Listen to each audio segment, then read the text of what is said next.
Studies of people that had multiple sclerosis and how malaria drugs helped them tremendously, gave them huge symptom improvements. Actually, some of them became symptom free.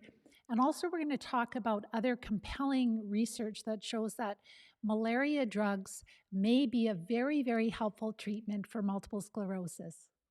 If we haven't met, my name is Pam Bartha. I'm the author of Become a Wellness Champion and the founder of Live Disease Free. I was diagnosed over 35 years ago. By the grace of God, I learned early on that MS was caused by parasites, by infections. I didn't know exactly which infections were involved, but just through a lot of trial and error and a lot of research, I have been able to live MS free by treating different types of infections. And we've learned a lot over 35 years. We've supported hundreds of students all over the world. Many people are coming up to like 7 to 8 to 9 years of living MS free, like myself. And so I continue to research because we we really want a cure. We don't want to live with disease. We don't want to manage disease. I believe with all of my heart that there is a cure, because if we are recovering, if we are able to get our health and our life back, then we should be able to help everybody do that. And when I share this information with you today, I'm not saying that malaria is the only infection that causes multiple sclerosis, but I'm sharing with you, this is the fifth part of a 5-part series, and we're not done yet either. But you're going to see that there is so much evidence that malaria is probably one of the culprits that a lot of us that have multiple sclerosis, we really need to deal with. So today it's really exciting to look back in early, like 1917, et cetera, 1935, to see like what these doctors were doing and how they were treating multiple sclerosis. It was so different back then. And honestly, I think that they had a lot more success with MS patients. So let's start with, before I forget, I just wanted to mention too, last week we looked more at the historical similarities with multiple sclerosis and malaria, and those were really, really profound. So if you didn't get a chance to visit our blog post on livediseasefree.com, livediseasefree.com, make sure to go there when we're done, and you can look back on the other parts, the other 4 parts of the connection between malaria and multiple sclerosis. So today, let's talk about some of the case studies. So these are not the exhaustive number of case studies. It's really hard to find research back from 1935, 1937, 1917. So it takes a little bit of digging, and these studies are archived. So let's first talk about a study done in 1917, and this was done by a researcher who observed 4 cases of malaria that closely resembled disseminated sclerosis. So whenever I say disseminated sclerosis, think about multiple sclerosis, because disseminated sclerosis just means that there's a lot of the same sclerosis that we're dealing with, and it's just spread out, which that's what we have. We have multiple or spread out. It's the same thing. So he observed in 4 of his malaria patients that they had, and we know that malaria is a demyelinating disease, but he noticed that they had a lot of symptoms similar to multiple sclerosis. So they had problems with their speech, they had tremors, they had eye movement issues where the eyes will fluctuate, like when you go from side to side. It's not as smooth back and forth, spastic gait, and increased reflexes. So all the cases were cured with quinine. That's what they used back in the early 1917, etc. So he concluded that just because these cases responded well to the treatment of quinine, they couldn't have just been genuine multiple sclerosis. So they were starting to question the researchers, because they were like, okay, these patients have a lot of symptoms that are identical to multiple sclerosis. We know that malaria is a demyelinating disease, but he's like, no, they can't be, it can't be genuine multiple sclerosis. It's just got to be separate. It can't be that malaria causes multiple sclerosis. So, of course, they're researchers and they've got to be skeptical. So that was his conclusion. He's like, that must have just been a fluke, a coincidence. So then, um, one of the main reasons why experts really don't believe that multiple sclerosis is caused by malaria, it's always been alleged that quinine is ineffective when used in the treatment of real multiple sclerosis, genuine multiple sclerosis, but this has not been proven. So you'll see with the research I'm sharing with you that they were finding that it really helped MS patients a lot, but then it kind of got dropped. Really, really sad. All right, so in 1963, another researcher included quinine in a list of 25 different therapies that were thought by him to be successful for multiple sclerosis. And at least 3 different authors, all distinguished by their experience, they had positive attitudes towards treating MS, their MS patients with quinine. So quite a few of the specialists, like back in the day, neurologists, doctors were treating MS with quinine, and that was like the early 1917 to 1950 kind of, and before. 1904, a different researcher, Mueller, and I'm going to put all of this on a blog post, so we'll have part 5 on livediseasefree.com, and you'll be able to have links to all of this, and you'll be able to read it quickly, watch the shortened video, and have all of this. And please share this with other groups and practitioners, etc. In 1904, Mueller, who was a researcher, he rejected the idea of malaria being the cause of MS, but he emphasized that when people had MS that they should take quinine. So he thought, well, no, malaria can't cause multiple sclerosis, but if a patient has multiple sclerosis, we should give them quinine, because he knew that it really helped them, especially if they had symptoms of vertigo. In the 1920s, Marburg, he's another researcher, treated and doctor, a lot of these would be probably neurologists, doctors for sure, neurologists also.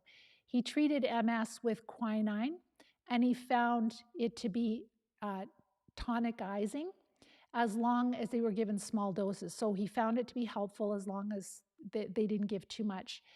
And in the real researcher who really was the first to investigate the question of whether quinine or the malaria drugs were helpful for MS is a researcher by the name of Brickner.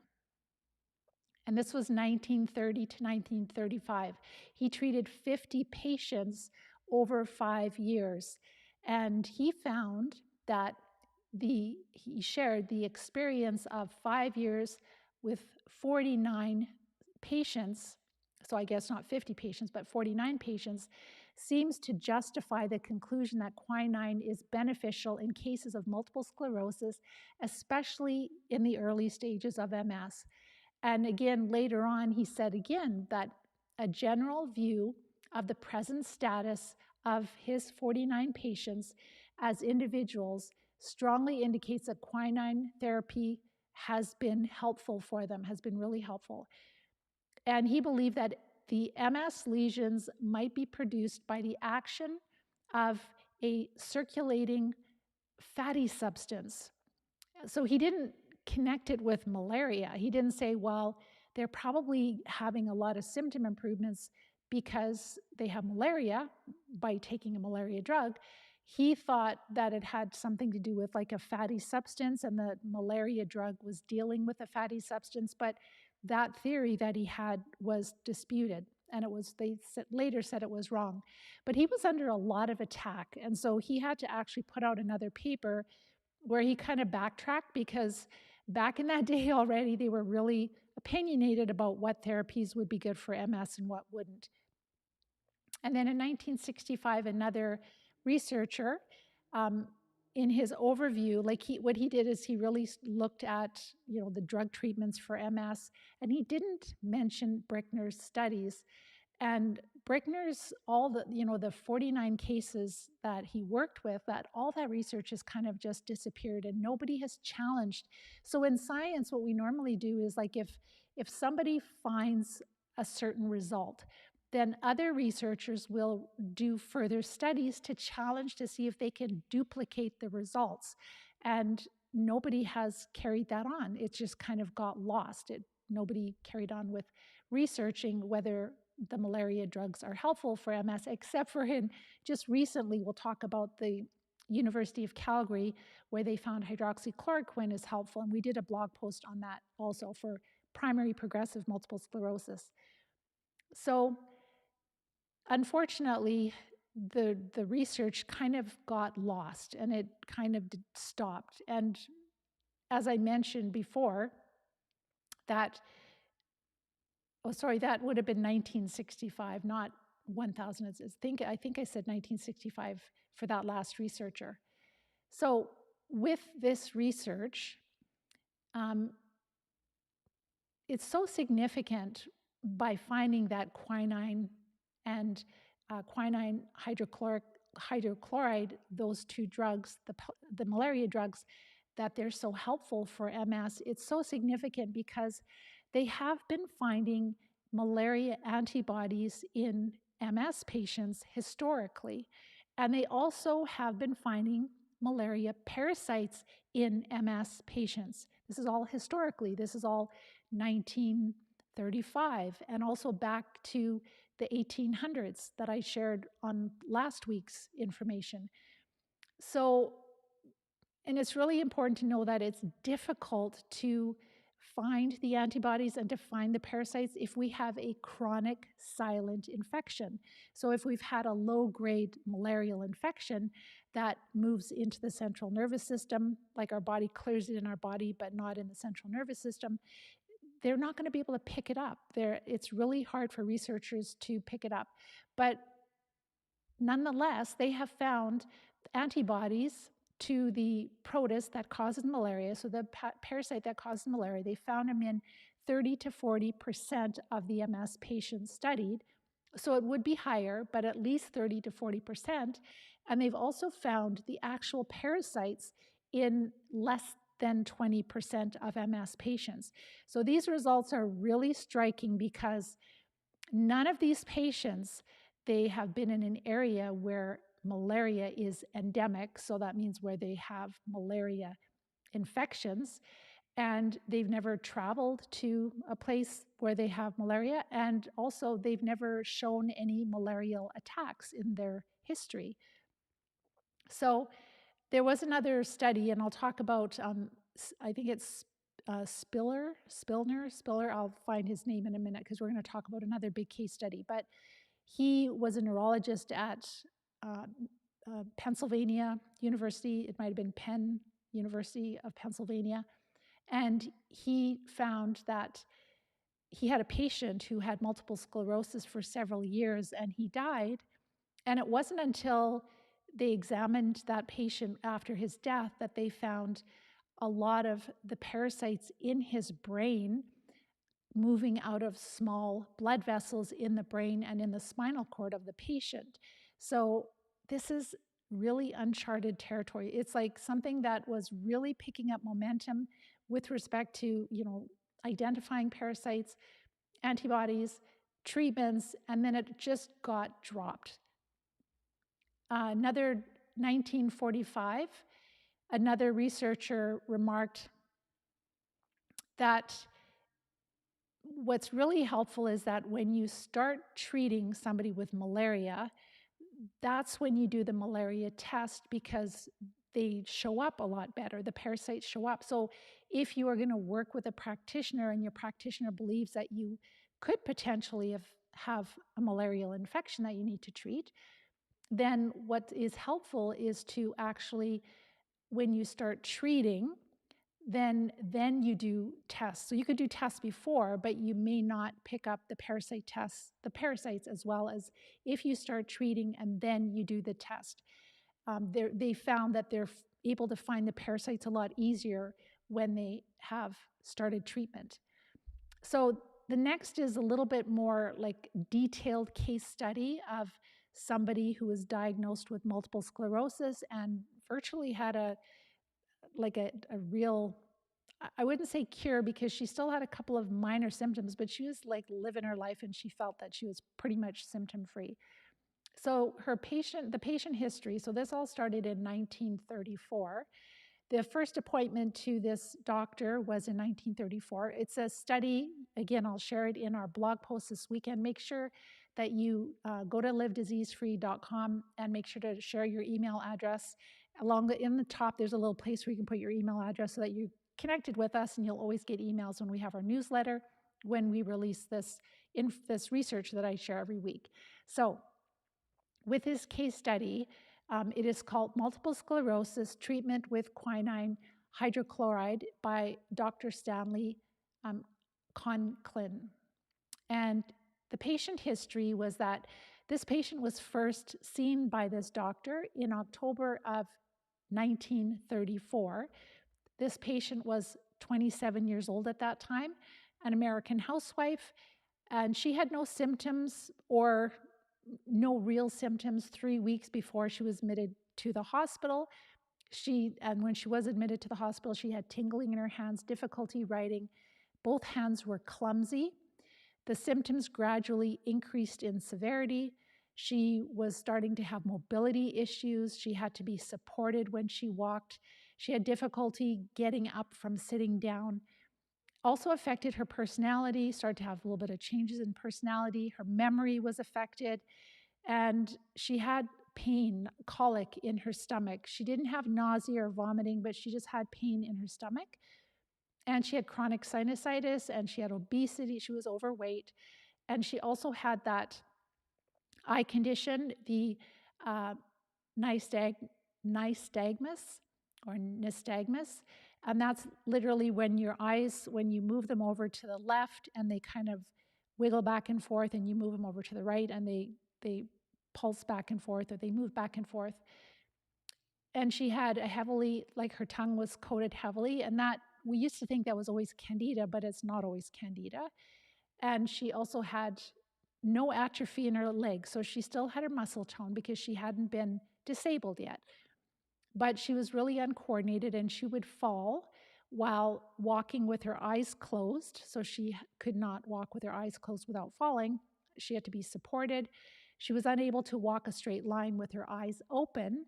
She also was very unsteady and standing with her feet together and her eyes open. And so with her feet together and her eyes open, she would fall if she was not supported. So probably her balance was being affected, and also the strength in her legs.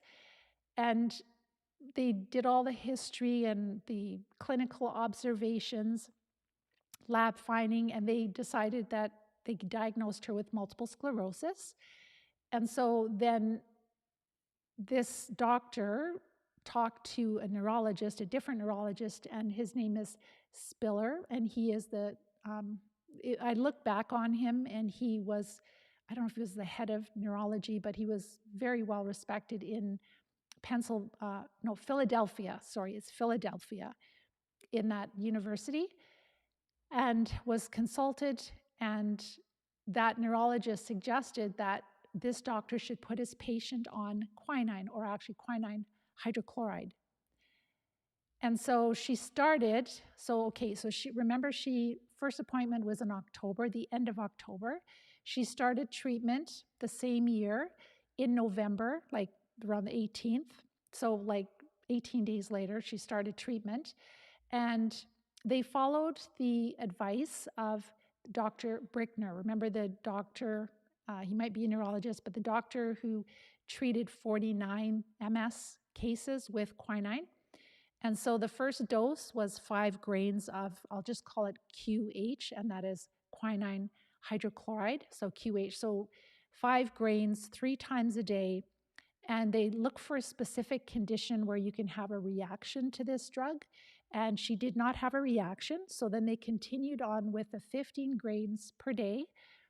And then from the time the patient was first seen, so the first appointment, until he started treating her, like her symptoms got a lot worse.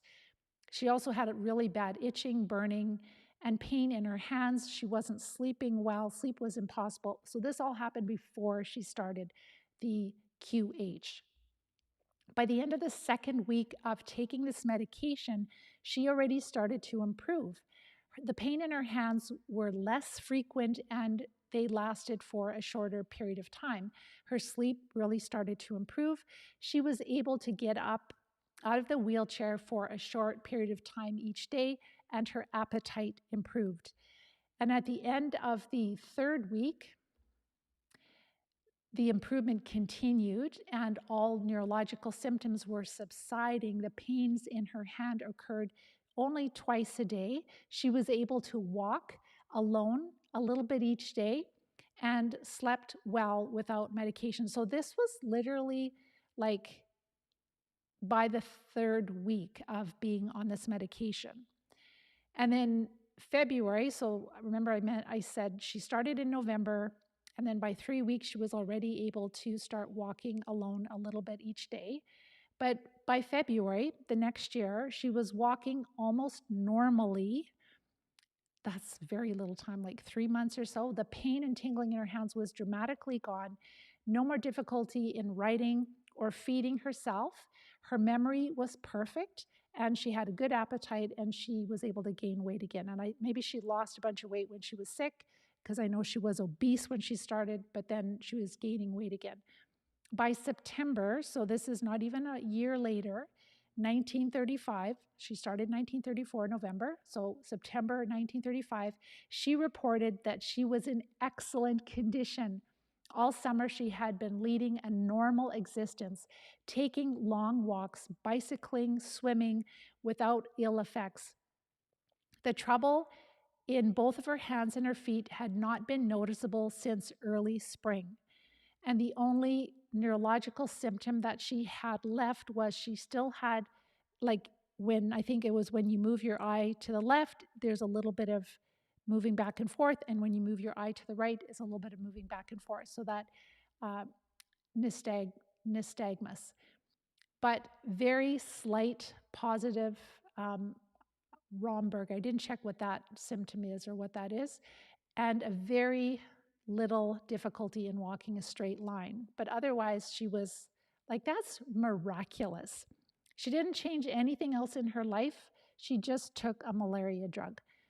So then in November from November 1934, when she started, to September 1935, she took the 5 grains of the QH, or the quinine hydrochloride, 3 times a day without interruption. And she didn't have any of the signs of, there are some side effects that the doctor will keep a close eye on us if we use that drug, and she had none. So then, because she did so well and she was almost symptom-free, he dropped the dosage down to just 5 grains twice a day.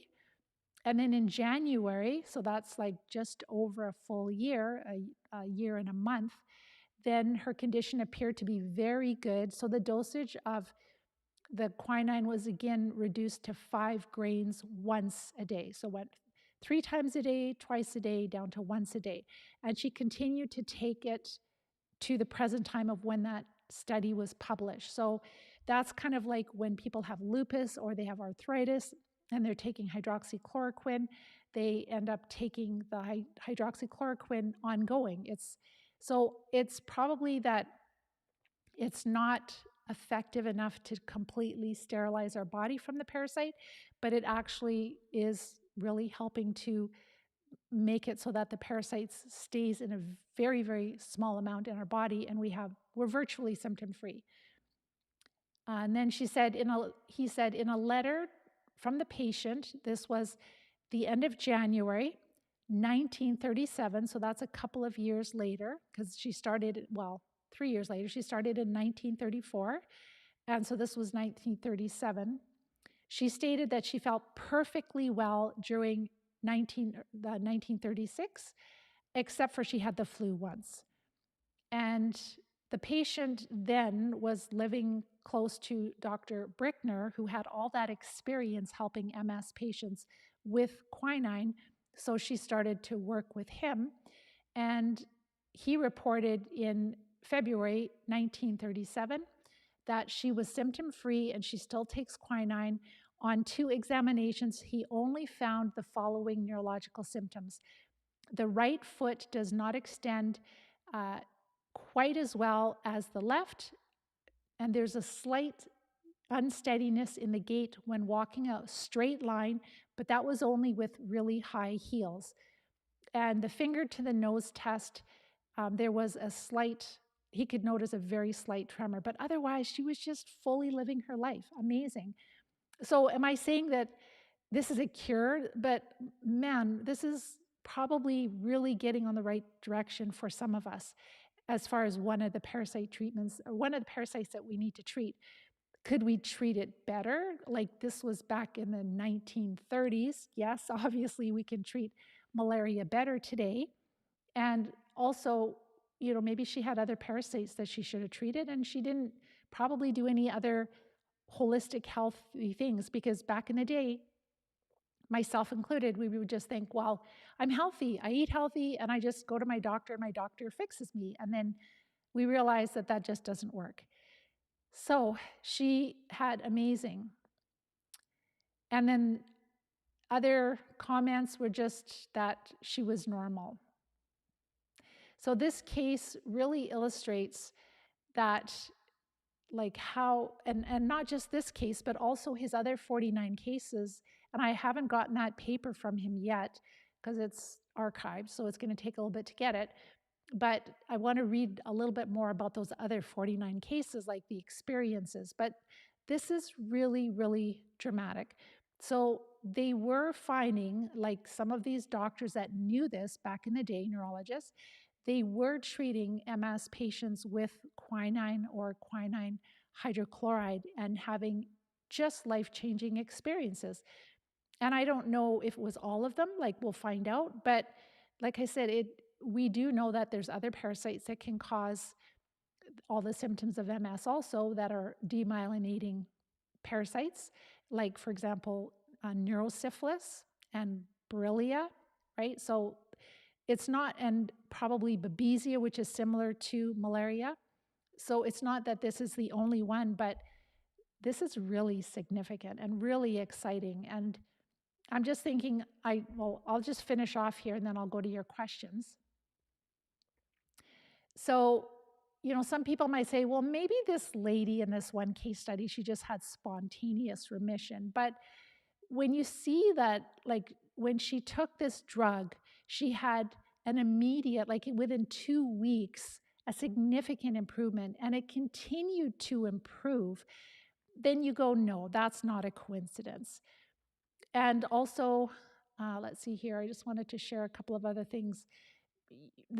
I want to reiterate that when I'm sharing this information, the danger of me sharing it is that people are going to go, oh my gosh, I need to get hydroxychloroquine, I need to start taking it.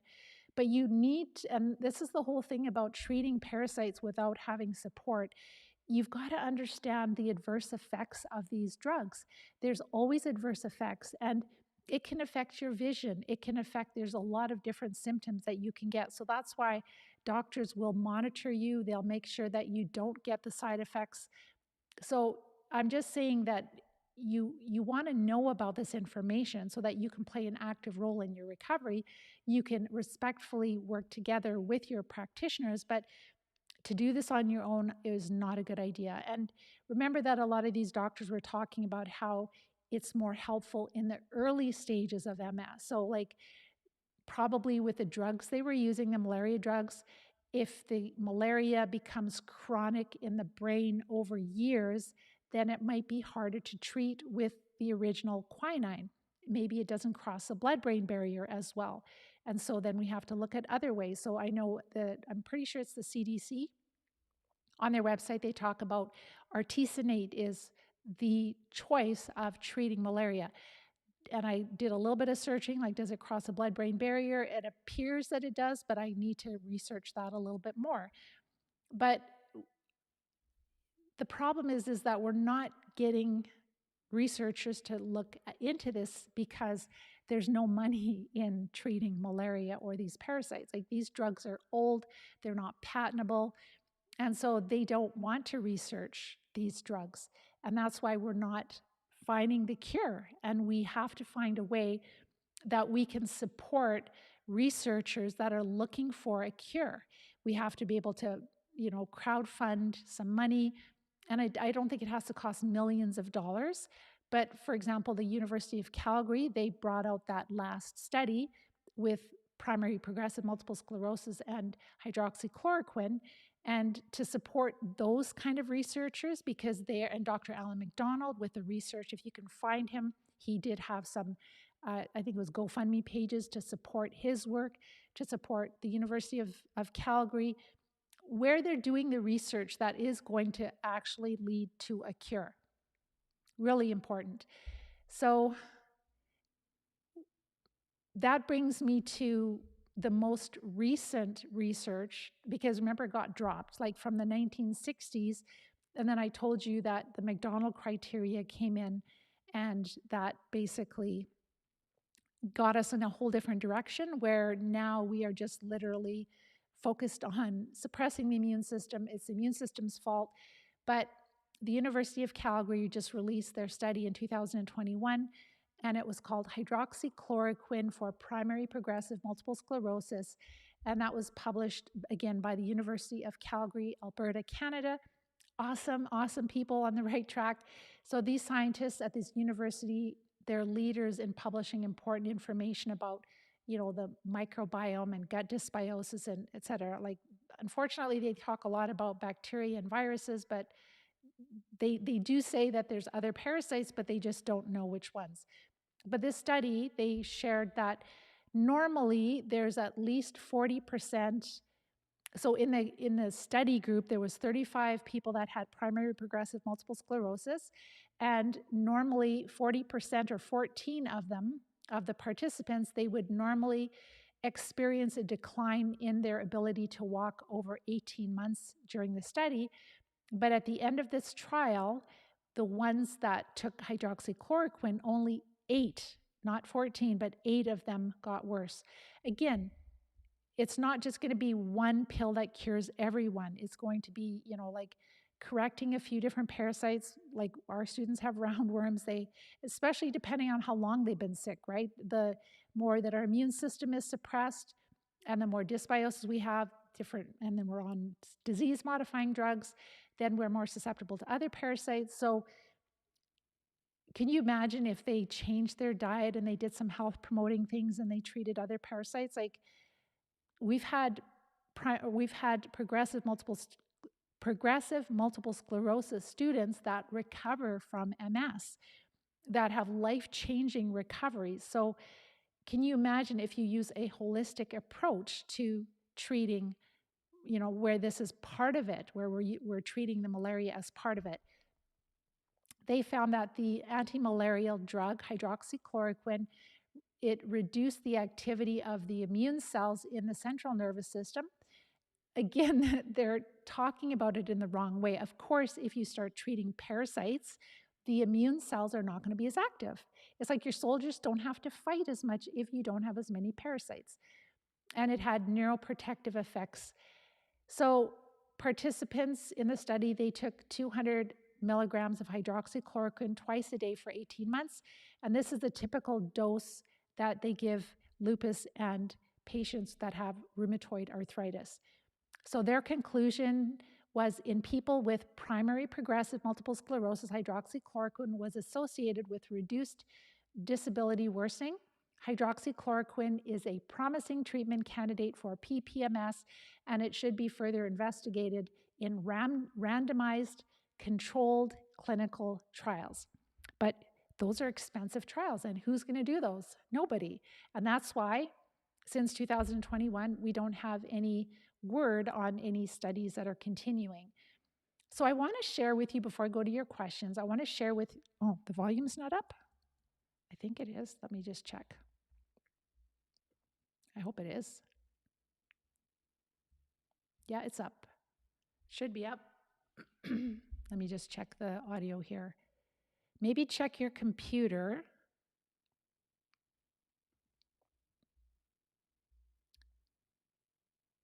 So it looks like, yeah, my audio looks like it's up. All right. So I wanted to share with you a couple of successes. Like we have students, we call them the wellness champions. They are right now, they are getting ready to treat and they're treating parasites. And I wanted to share with you, I've got like the more you dig, the more evidence you find. So we're going to talk more about like why this live disease-free diet works so well. I'm finding more research that helps to explain why when we go low carb that we notice such a reduction in inflammation. So the parasites are still there. We have to treat them, but we can make that inflammation really decrease and we can start to feel a lot better. I'm going to leave their names anonymous because they're my students right now. They haven't graduated yet. They're just in the process of recovering. So one of my students, she's just getting ready to treat. So that means she's following the diet, supporting the body, and you should be feeling a lot better when you're doing that before you even start treating. And she shared, I am feeling much better. My numbness is now mild rather than severe. And the small electric shock that runs down my spine is more like a slight buzz. I am sleeping well and I'm noticing significant improvements in my right hand. I have much more sensation. And also, I've had significant improvement in my neuropathy. So, this is just with getting the diet, getting the carbs down, and of course, daily bowel movements and sleeping well at night. And so some people are sleeping well, some aren't, a lot of them aren't. And also the daily bowel movements is important. But just with getting the carbs down, she has noticed all these symptom improvements and she's so excited to start treating. And she's a healthcare professional. So can you imagine? We've had a lot of healthcare professionals take this program. And then when they get better, they really understand their patient because they've been there and done that and they've recovered from what we're told is incurable diseases. The next student, she again is just in the prep phase. She's started treating a tiny little bit, but really not much yet. She's more just the diet and supporting the body. And she said, it was so good to have my friends and their children come into town, and it served me really well as a guide to how I'm doing. I had not, had I not started the Live Disease Free program, I would have never been able to keep up with them, both mentally and physically. But I did not have to go to bed early. I did not have to nap while my friends were here, and my brain fog has also diminished. So she really had a good time with family as she's getting ready to treat. And then another student shared, so this is just, we had our call yesterday, and so these are just updates that I get weekly. I've had a lot more, but I'm just going to give you a couple here, like 4, because I want to get to your questions also. So this next student shared, so this week's update, I've been feeling terrific. I have good energy and stamina. The fatigue seems to be so minimal anymore. I can go from one activity to another without having to rest. Even sitting in the sun does not zap my energy or strength like it used to. I get out of bed faster. There's less vibration or tingling in my hands and feet. And my shower routine is much better. I'm getting in and out, shampooing my head with one hand, and it's all getting better. So amazing. These are the updates that I get from students. And again, she is just using one herb. She hasn't even started using parasite drugs yet. So she's following the diet, supporting the body, and she's just started using one herb. This next student is just ready to start treating also. And he shared, my mobility has increased noticeably. My balance is almost normal most days now. I've noticed less phantom pain in my rib cage area. I honestly didn't really notice it until it was gone. My mental health and resilience seems to be in a better place as well. So these are people that are just changing their diet, supporting their body. They're going through the prep phase of the Live Disease-Free plan, which really doesn't cost a lot. I mean, yes, we're eating healthy foods. We're eating low-carb vegetables. We're having meat. We're having lots of healthy fats. We're getting the carbs low enough and cleaning up our environment. And then we want to see these kind of symptom improvements before we start treating. And some of them actually may have started using the oxygen type therapy. Not all of them. I know maybe the last one. He had the gentleman, that the last student, think that he might have started doing the enemas. So we start, like, once they're feeling better with the diet and supporting the body, then they'll start doing enemas. Then they can start using herbs, the oxygen therapies, and then they start bringing in the parasite drugs. All right, I'm going to go to your questions. Hello. Celine, hello. And Dee, hi. Yes, livediseasefree.com, livediseasefree.com. And or you can just do a Google search of live disease free and malaria, and you'll find different ones showing up, and that'll take you to our website. So you could do live disease free and malaria, and you'll find that there's different parts. So this is part 5. So there's a lot of information about the connection between malaria and multiple sclerosis. It's a huge topic. And I know about the CMOS, but Joanne, we haven't found that it is helpful for our students. Also, you have to consider the carbs. So it's not going to treat any of these infections. And we also, whatever, like sometimes there are supplements that are quite healthy, but if they have too many carbs, it will feed the parasites and you'll feel worse. So we just, I've had some students that before they started working with me, they were using CMOS, but it's just not something that we would recommend. I'm also really cautious about what my students are taking for supplements, because you could take so many different supplements and they're really not going to make a difference for you. So we keep it down to just basic multivitamin mineral from plants, maybe a little bit of extra calcium, some vitamin D3, not a huge amount, just a small amount or a modest amount. And that's about it, because all the other supplements, like once you treat the parasites, you'll see that, like, and if you're taking a lot of these supplements, you'll find that they really don't make that big of a difference. Hi, Ricky. Almost all of the same symptoms as the lady discussed in the video. Taking liquid stevia, black walnut, wormwood, liquid cloves, tinctures, not cured obviously, but it's helping. Yeah, so wormwood is definitely helpful against malaria, but it's also helpful against other parasites too, even Lyme disease. But just know that when we have diseases like multiple sclerosis, then the parasites are in the central nervous system. And when we just take herbs, they're not going to get into the central nervous system very easily. And so that's a big problem that we have. Helen, you found that antibiotics cleared your arthritis. Well, that's awesome for you. A lot of people don't find that. A lot of people are on antibiotics. And actually, that's why a lot of us are sick, is that we're on antibiotics. And that's what's caused our chronic disease, is by too many antibiotics. Make sure that you replace the good microbes. But I am very happy for you that it cleared up your arthritis, because that's not usually the case. David, are some of your students taking quinine? No, they're not. Some of our doctors, what they have, like, we always start with parasites treating large to small, because if you have larger worms, they can infect you with the smaller parasites. We know they can infect you with Lyme disease and a lot of other small ones. So we start large to small, but then we do cycles, and it's kind of like with each cycle, you have the opportunity where you could treat. And so this is where we're looking more into it, but if you have multiple sclerosis and you test well for hydroxychloroquine, then if you just took hydroxychloroquine, it could potentially help you, but it may not clear it. And so this is where you'd have to find a practitioner who would do artesunate injections. And I know where we live in Canada, they're on the West Coast, and naturopaths can do injections. I don't know if they would do a strong enough injection, but this is where medical doctors can do this, and maybe certain states, maybe Arizona, because I know that in Arizona, doctors can write prescriptions for different parasite drugs.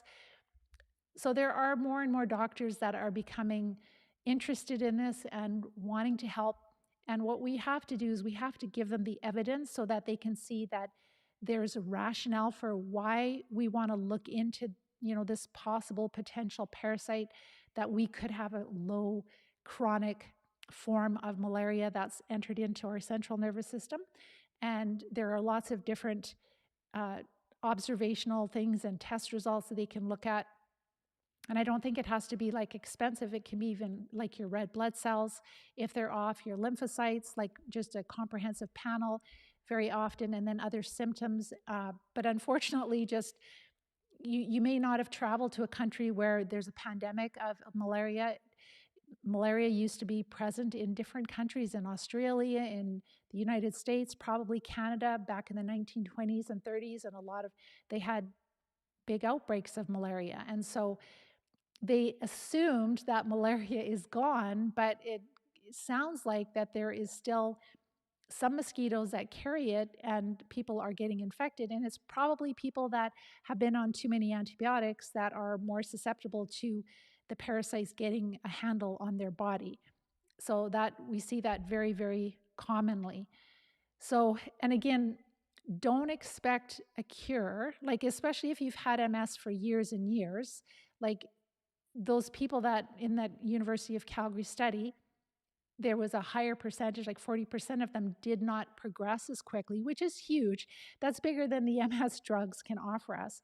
But it's kind of getting us in the right direction, and it's kind of like, well, okay, so that's interesting. So like how often, like when they're doing spinal taps, why aren't they looking for malarial parasites? And maybe the malarial parasites are not going to be in the spinal fluid because they infect our red blood cells. They like to live in the red blood cells. So maybe they're just in the small vessels, the blood vessels in our brain, and not in the spinal fluid, because that's when that one doctor found them kind of falling or spilling out of the small vessels once his patient had died and they were doing like an autopsy on him. So it's really, really significant.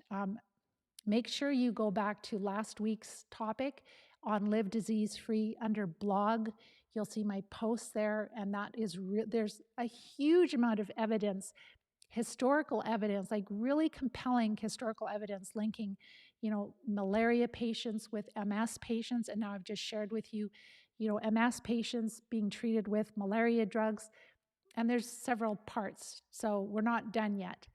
So has anyone ever seen the blood-brain barrier? Yeah, so the blood-brain barrier, I would assume that doctors that do autopsies will see it and it's been studied. So people that die, their remains are kept for research purposes, like frozen. And so that's probably what uh, pathologists and maybe they're called neuropathologists, they would be looking at that. So I've shared with you that sometimes you can have bad bacteria in your gut that causes certain like Clostridia species that cause neurotoxins that can cause a leaky blood-brain barrier.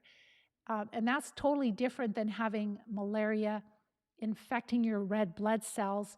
And there are going to be your red blood cells, those vessels that go into the central nervous system that will feed the brain, et cetera, they can carry the malaria in. And then if your red blood cells are off because they can be larger in size, et cetera, because of the parasites, you can end up with having those little vessels break. And I talked last week about how that could possibly be like part of what the lesions are caused by is the hemorrhages, like the little hemorrhages in the central nervous system. So it's really, really huge. This is something that should be studied. There's way more improvement and benefit with these cases. And this is where we don't know, like if people have had MS for a long time, if they're going to have the same amount of improvement with hydroxychloroquine or artesunate would be better.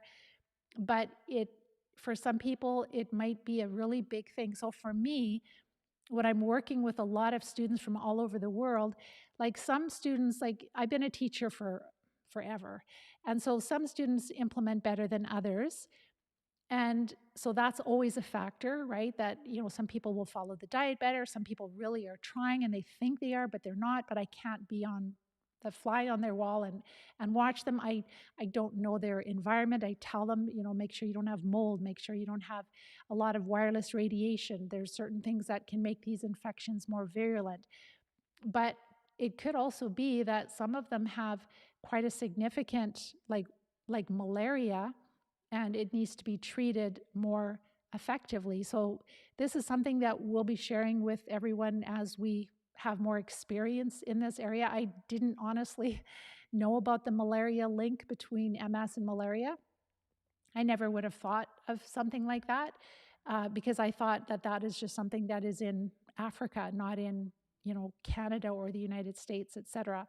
But and it's really interesting because quinine, I was just speaking with one of our students that graduated, and she's MS free, and she said it's really interesting, Pam, because as a nurse, she said when I had patients that had restless leg syndrome and spasms, you would they would prescribe, and you'll see that if you do some research, they'll prescribe quinine for that, and that's one of the symptoms of not just MS but other neurological diseases. So I'm glad you find this helpful, James. And so, Joanne, I know that it would be nice to just use, well, artesunate is a natural substance. So if you, but again, it's not going to be enough. Like, if it was, maybe it will be. Maybe if some people have a lot of malaria and they treat that, then their immune system is going to do well with herbs. I mean, time is going to tell. But we so far, we love the herbs, we use them as much as we can, but we have found the parasite drugs to be also really, really helpful, especially when we have the very large parasites, like the ones that are over 2 feet long, 1 to 2 feet long. How do you know what parasites you have? So, Patty, we figure that out through number one, our symptoms, our health history, the health history of our parents, and also different diagnoses that we've had in the past, and then energy test results. So, if you take a sample of a treatment, whether it's a herb or a parasite drug, and you take that to a practitioner that does energy testing, it could be a chiropractor that does applied kinesiology, it could be a naturopathic physician, and sometimes even functional medicine doctors are learning this skill, or even nurse practitioners. And what they'll do is they'll take one dose of the treatment, they'll hold it in your energy field, and then they're able to see if there's a change in your energy, whether it balances you, whether it makes you stronger, or there's no difference. And so they'll give you a list of which ones test well for you. And it's not an exact science, but if it's a good practitioner, it can be really helpful. I can't turn up the volume, Patty, sorry. I don't know, Daryl, what you're referring to. So everyone else said that the volume is good. Okay, a couple more here and then I'll let you go. So pharmaceuticals are great at suppressing symptoms. The symptoms are the cure. Well, that's right. So Darren, the problem is the way that we're treating all chronic diseases now is that there was a shift, and I think it was like, if you look at, I can't remember the date of when the first McDonald criteria came out, it was 19, I can't remember the date of it. I have it from my notes from last week, but it's kind of like there was a shift. It was like in the late 1800s, the 1900s early, they were really focused on trying to figure out which infections. There was a lot of people researching Lyme disease and finding Borrelia or a spirochete in a lot of people that had MS. That can also cause a demyelinating disease. And then and neurosyphilis can. And they also found this malaria, babesia type protist also. So there were all of these groups that were working really hard at trying to figure out which infections were causing MS. And then all of a sudden the research stopped. And we shifted from finding a cure, finding out which infections are causing MS, to now going, we don't know what causes MS. It's your immune system. It's just attacking and that's with all autoimmune. It's like autoimmune means that your immune system is attacking your tissue for no reason. And so the focus of right now, how we treat all of these conditions, instead of treating various infections and parasites, we suppress the immune system. So that kind of, like, I'm not against pharmaceutical treatments. Some things have saved people's lives. Like if you've got a really bad bacterial infection, it can save your life. But if your microbes are out of balance in your body, then the only way to get your health back is to treat those various parasites well enough. And when you do that, then you recover. So we have to go back to that. We have to switch back to looking for a cure. And we have to support research where they're actually looking for a cure. So again, short term, using the parasite drugs, really short term, like hitting them, stop for a few cycles, using the herbs as much as you can, also using a holistic approach, your diet, your lifestyle, exercising, all of those things, and bringing back the good microbes. That's what we do in the Live Disease-Free plan. And that's really the only way to get the greatest quality of life back. And so, Darren, when you use antibiotics to reduce the bacteria, long term, it's not going to be super helpful, but short term, if you're in a life-threatening situation, yes. But those of us that need antibiotics, that get these terrible bacterial infections with a chronic strep throat and tonsillitis, our microbes are out of balance. We have too many disease-causing parasites and not enough health-promoting microbes in our body, and that's why we are sick. All right, I'm going to let you guys go. There's a lot of questions. Just go ahead and keep typing them in. Our team will answer your questions, and when I have time, I'll pop in and answer your questions. But if this is new to you, make sure to go to our website, livediseasefree.com. If you're not getting our newsletter, make sure that you include your name and email on our website so that you get our email. We don't give out tons of emails. It's like once a week, like to announce this event so you know when I'm talking about different topics, and then we give you the newsletter.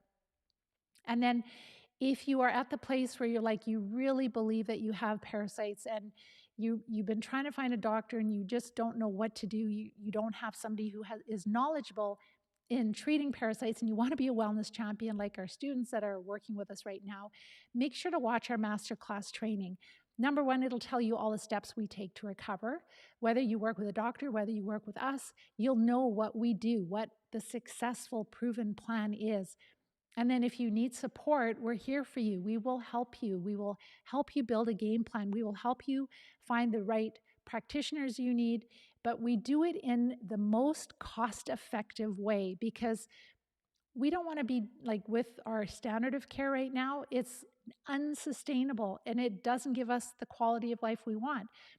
And we don't want to be doing natural things where we're spending a fortune, like $100,000 to $300,000 on our health either. We want to keep it as get ready to treat and treat as quickly as possible. That is what's going to give you your life back. Of course, you want to use a holistic approach, but that doesn't have to cost a lot of money. Eating right, activity, like one supplement or two versus 10 or 20, that is the key. So thank you so much for all your kind words. I really appreciate it. But what you can do for me is if you find this helpful, if you want us to help change the way that we treat multiple sclerosis and other autoimmune diseases, make sure to like, share, and subscribe. Share this with other groups. Share this with your practitioner. Share it with different MS groups and other health groups and parasite groups. Like, let's talk about this. Let's get this conversation going and let's get the research moving in the right direction. So with that, I hope you guys have a wonderful week, and I'll be back next week, and I'm sure we'll be carrying on finishing off malaria.